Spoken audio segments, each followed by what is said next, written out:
Muy buenas tardes. Nos encontramos de nuevo aquí a través de este medio, dando gracias al Señor por la oportunidad de poder seguir estudiando su palabra, y vamos a ponernos en sus manos con una oración para que Él sea el que guíe y dirija nuestras vidas en el día de hoy. Señor y Padre nuestro que estás en los cielos, te queremos dar las gracias porque por tu bendita misericordia, Señor, es que podemos estar delante de tu palabra, y te rogamos que tú nos des discernimiento para poder abrirla, estudiarla, Señor, y aprender a través de ella cada día más y más, Señor, de tu amor, de tu misericordia, de tu gracia, y también que tú, Señor, nos permitas edificar nuestras vidas espirituales, de manera, Señor, que en santidad vayamos creciendo conforme a la imagen y semejanza de tu Hijo Jesucristo, nuestro Salvador y Señor. Queremos rogarte, Padre Celestial, que tú obres también para que, por medio de tu palabra, sigas trayendo a salvación a cuantos aún no han reconocido a Cristo como Señor y Salvador. Confiamos en que tú envías tu palabra con ese propósito también, y así, Señor, es lo que te rogamos en nuestras oraciones, especialmente por aquellos que nos escuchan, Señor, y tienen la oportunidad de vernos a través de este medio. Gracias por todo, y todo esto te lo pedimos en el precioso nombre de Cristo Jesús. Amén, Señor. Pues seguimos estudiando el libro de el libro de Tesalonicenses, de Primera de Tesalonicenses, que el apóstol Pablo escribió a los hermanos de Tesalónica. Y como ya comenzamos la pasada semana, estamos en el capítulo 4, leímos la pasada semana la porción del 1 al 12, y como ya dijimos, esta sección de esta carta, estos versículos que hemos leído, pues están tratando acerca de tres aspectos que caracterizan pues cómo se debe de manifestar una vida cristiana correcta. Y ya vimos, como digo, la semana pasada, los versículos 1 y 2, donde tratamos el primero de estos aspectos, que tiene que ver con la conducta. Y hoy vamos a ver el segundo aspecto, que en esta ocasión nos encontramos a partir de los versículos del 3 al 8, y que tienen que ver con la pureza sexual, que es otro aspecto importante que manifiesta una vida correcta, una vida cristiana correcta para nuestro Señor. Y vamos a leer en esta tarde los versículos del 3 al 8, y lo vamos a hacer en la versión de la Reina Valera, primeramente, Reina Valera primero, y después en la versión de las Américas, porque creo que nos va a ayudar a entender mejor lo que en esta tarde vamos a tratar. Y dice así, Primera de Tesalonicenses, capítulo 4, versículos del 3 al 8, en la versión Reina Valera. Pues la voluntad de Dios es vuestra santificación, que os apartéis de fornicación, que cada uno de vosotros sepa tener su propia esposa en santidad y honor, no en pasión de concupiscencia, como los gentiles que no conocen a Dios, que ninguno agravie ni engañe en nada a su hermano, porque el Señor es vengador de todo esto, como ya os hemos dicho y testificado. Pues no nos ha llamado Dios a inmundicia, sino a santificación. Así que el que desecha esto, no desecha a hombre, sino a Dios, que también nos dio su Espíritu Santo. Y ahora vamos a leer el mismo pasaje en la versión de las Américas. Y dice así: porque esta es la voluntad de Dios, vuestra santificación, es decir, que os abstengáis de inmoralidad sexual, que cada uno de vosotros sepa cómo poseer su propio vaso en santificación y honor, no en pasión de concupiscencia, como los gentiles que no conocen a Dios, y que nadie peque y defraude a su hermano en este asunto, porque el Señor es vengador en todas estas cosas, como también antes os lo dijimos y advertimos solemnemente, porque Dios no nos ha llamado a impureza, sino a santificación. Por consiguiente, el que rechaza esto no rechaza a hombre, sino al Dios que os da su Espíritu Santo. Y miren, la pregunta que podemos hacernos en esta tarde es la siguiente: ¿qué tipo de conducta sexual exige Dios? ¿Qué tipo de conducta sexual exige Dios? Miren, este es un asunto verdaderamente importante, y más en los días en los que vivimos, donde, como podemos ver, la inmoralidad sexual es algo que impera a nuestro alrededor, y que además pues pretende que sea aceptada esta inmoralidad sexual por parte de las personas en la sociedad. Pero, ¿debe de ser así en la vida de los creyentes? Tristemente sabemos que la influencia puede, en muchos casos, con muchos que se dicen creyentes. Pero veamos a través de la palabra qué es lo que quiere Dios para sus hijos. Y miren, en la lectura que hemos tenido, Pablo recuerda a los hermanos de Tesalónica que la voluntad de Dios, leíamos en el versículo 3, es la santificación de cada creyente, de cada cristiano. Y para ello la primera prioridad era, como hemos leído en la versión de la Reina Valera de 60, la de apartarse de fornicación. Esta palabra usada aquí, esta palabra griega, es la palabra porneia, que implica cualquier comportamiento o actividad sexual ilícita, inmoral, que pueda ser llevada a cabo fuera del matrimonio entre un esposo y su esposa. Y es un poco, pues quizás de una manera más evidente, lo que hemos visto en la versión de las Américas, en su traducción, esa vida sexual ilícita, inmoral, que como decimos es llevada a cabo fuera del matrimonio entre el esposo y la esposa. Por lo tanto, en la guía para una vida cristiana, todo creyente debemos de mantenernos en una conducta sexual correcta. Y lo debemos de hacer, porque como hemos visto es parte de nuestra santificación, que no olvidemos, hermanos, este es el propósito de Dios. Ahora, ¿cómo puede un creyente tener una conducta sexual correcta? ¿De qué manera puede tener un creyente una conducta sexual correcta? Bueno, Pablo en este texto nos da 3 principios. El primero, en el versículo 4, podríamos decir que es este principio: el cuerpo no debe controlar la mente. El cuerpo no debe de controlar la mente. Miren, la palabra traducida en la versión de la Reina Valera del 60, que es en la mayoría de las Biblias que manejamos casi todos nosotros, aparece la palabra como esposa. Pero esta palabra literalmente significa vasija o vaso, como es la palabra que se emplea en la versión de las Américas. Y este sentido, el sentido de la palabra que está usando aquí Pablo, tiene más lógica cuando analizamos el contexto si se traduce como cuerpo. Así que lo que Pablo está exhortando es a mantener nuestros cuerpos y por lo tanto los apetitos sexuales y pecaminosos de nuestro cuerpo bajo control.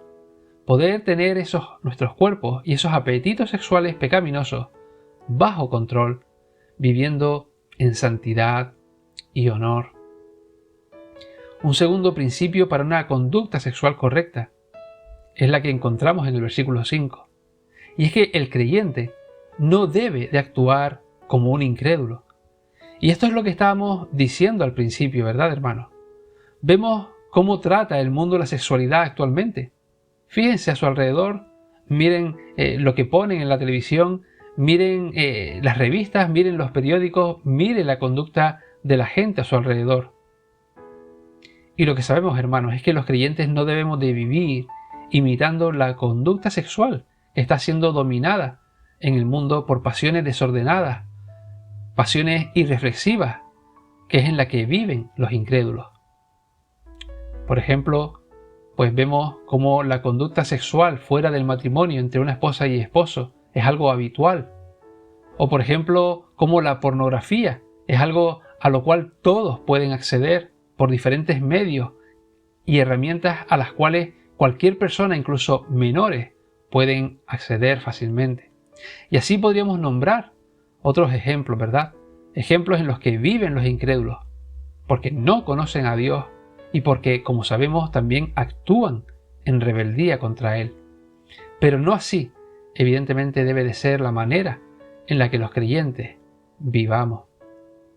Y un tercer principio es que el creyente no debe de provocar escándalo entre los hermanos. Dice el versículo 6, la primera parte de nuestro texto, esta idea, y es que el creyente, hermanos, podrá mantenerse sexualmente puro si también tiene como meta que su comportamiento sea un comportamiento íntegro en todo momento ante sus hermanos. Por un lado, porque sabemos que si nuestra vida sexual es pecaminosa y trasciende pues evidentemente vamos a escandalizar a los hermanos, como dice el texto, a agraviar a los hermanos. Pero por otro lado, si la mantenemos oculta, lo que estaremos haciendo es engañando también a nuestros hermanos. Por lo tanto, ni en un caso ni en el otro estaríamos actuando íntegramente, ni estaríamos honrando nuestras vidas, ni la vida de nuestros hermanos. Y evidentemente, y lo que es peor aún, honrando a nuestro Dios. Por lo tanto, tenemos que orar, hermanos, orar para que no nos conformemos a este mundo, para que el Señor nos ayude a mantenernos puros sexualmente, llevando bajo control nuestros cuerpos y nuestros deseos sexuales pecaminosos, no viendo, ni oyendo, ni participando de todo aquello que hacen los incrédulos a nuestro alrededor, para luego imitarlos. Y además, queridos, tenemos que vivir vidas que moralmente en nada puedan escandalizar ni engañar a nuestros hermanos con los cuales compartimos en un mismo cuerpo, en el cuerpo de Cristo. Bueno, hasta aquí hemos visto, por lo tanto, cómo un creyente puede mantener una conducta sexual correcta. Ahora, veamos lo siguiente. ¿Por qué? ¿Por qué el creyente debe de ser sexualmente moral? Pues miren, en primer lugar, como dice la segunda parte de nuestro texto en el versículo 6, la segunda parte, porque el Señor castigará al creyente y lo podrá hacer con consecuencias que afecten también incluso su vida aquí. Por ejemplo, si leyéramos Romanos 1, 26 y 27, veríamos cómo el Señor, pues evidentemente puede castigar esa inmoralidad sexual y la castiga, pues a veces incluso con enfermedades. Dice Romanos capítulo 1, versículos 26 y 27. Por esto Dios los entregó a pasiones vergonzosas, pues aún sus mujeres cambiaron el uso natural por el que era contra naturaleza. Y de igual modo también los hombres, dejando el uso natural de la mujer, se encendieron en su lascivia unos con otros, cometiendo hechos vergonzosos hombres con hombres, y recibiendo en sí mismos la retribución debida a su extravío. También la inmoralidad sexual puede ser castigada, pues a veces perjudicando y pues haciendo daño en los matrimonios y especialmente con las pérdidas de esos matrimonios. En Mateo capítulo 5 versículo 32 dice la palabra: pero yo os digo que el que repudia a su mujer, a no ser por causa de fornicación, hace que ella adultere, y el que se casa con la repudiada comete adulterio. Y también podemos ver cómo incluso el vivir en esa inmoralidad sexual puede traer consecuencias también en los ministerios eclesiales. Por ejemplo, el apóstol Pablo, hablando a Timoteo, le dice en 1 Timoteo capítulo 3 versículo 2: pero es necesario que el obispo sea irreprensible, marido de una sola mujer, sobrio, prudente, decoroso, hospedador, apto para enseñar. Pero fijémonos, hermanos, marido de una sola mujer, y esto implica el cuidado, el amor, el tener simplemente ojos para la mujer que Dios ha puesto en nuestras vidas. Si esto no fuera así, evidentemente esa persona quedaría automáticamente descalificada para el ministerio. En segundo lugar, también tenemos que entender que debe de ser así, porque la pureza sexual es el propósito de Dios, y es lo que leemos en el versículo 7 de nuestro pasaje. La palabra nos enseña que el Señor va a presentar a su iglesia un día sin mancha, ni arruga, ni cosa semejante, ¿verdad? Es lo que leemos en Efesios 5:27, que dice la palabra: a fin de presentársela a sí mismo una iglesia gloriosa, que no tuviese mancha, ni arruga, ni cosa semejante, sino que fuese santa y sin mancha. Por lo tanto, si vivimos en pecado sexual, el creyente entonces no es consecuente con este propósito que Dios tiene para con su iglesia. Y en tercer y último lugar, debe de ser así también en la vida del creyente, esta conducta sexual pura, porque, como sabemos, el Señor nos ha dado a cada creyente a su Espíritu Santo. Es lo que leemos en el versículo 8. Y por lo tanto es impensable que en la vida de un creyente que es templo del Espíritu Santo pueda existir una conducta de depravación sexual. No lo vamos a leer, pero yo les invito a que puedan leer 1 Corintios 6 del 18 al 20. Y si esto es así, hermanos, la única evidencia que puede manifestarse entonces en la vida de esa persona es que está poniendo en duda que sea realmente un creyente salvo. Evidentemente que sea un creyente, porque su vida sexual no se corresponde con aquello que poseemos en nuestra vida al Espíritu Santo. Por lo tanto, queridos hermanos, debemos de orar también para que el Señor nos ayude a mantenernos sexualmente puros, para no sufrir su castigo, sabiendo además que el Señor está llevando en la vida de cada creyente, en nuestras vidas, un propósito santificador para que un día seamos presentados delante de Él, sin mancha ni arruga, como parte del cuerpo, como parte de su iglesia. Y evidentemente tenemos que orar para que el Señor nos libre de una vida de conducta sexual depravada, porque lo único que manifestará esta conducta es una falsa salvación, o lo que es lo mismo, que nunca fuimos creyentes y que estamos destinados a una condenación eterna. Que nuestro Dios nos ayude, hermanos, que nos ayude en un asunto tan importante que, como decíamos al principio y también a la mitad del estudio, tristemente es algo que hoy impera en nuestra sociedad cada vez de manera más acentuada, en una constante lucha contra el Dios creador. Pero nosotros como cristianos, como creyentes, que hemos sido regenerados en esa nueva vida por el Espíritu Santo de Dios y que estamos siendo santificados por su palabra también, pues que vivamos conductas en nuestra vida sexual que agraden y honren a nuestro Dios, para que Él pueda recibir por parte nuestra toda la gloria. Que el Señor los guarde, hermanos, que el Señor los cuide en lo que queda de semana, y si Dios quiere, nos volveremos a ver pronto, una vez más a través de este medio. Amén.